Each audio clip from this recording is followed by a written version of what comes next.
I am the Tofu Golem. Please enjoy the video.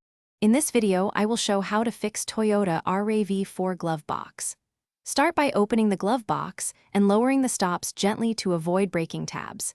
Inspect the hinge and latch for broken plastic or loose screws. If the damping arm is damaged, replace it with a matching part. Test the latch operation after reassembly. Keep screws organized and avoid over-tightening to prevent cracking plastic parts during repair. Begin by emptying the glove box and removing any liners or inserts for clear access. Locate the retaining clip on the damper arm and slide it off carefully. Pinch the glove box sides to collapse the stops and lower the door fully. Inspect hinge screws and remove them if needed to free the assembly. Keep parts labeled so reinstallation is straightforward and quick. If you are finding this helpful, please subscribe and like so you don't miss future fixes. Quick recommendation: those leak-proof meal prep containers make storing screws, clips, and small parts neat and spill-free while you work, and they double as lunch boxes for busy DIY days.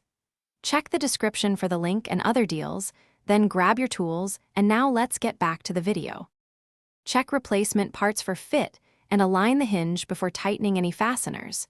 Use new clips if the old ones are stretched or brittle. Reattach the damper arm and ensure the glove box opens and closes without rubbing. Tighten screws until snug, but avoid over-tightening to protect plastic threads. Test the latch multiple times and adjust alignment if the door binds or hangs. Thanks for watching. Consider subscribing if we helped you today.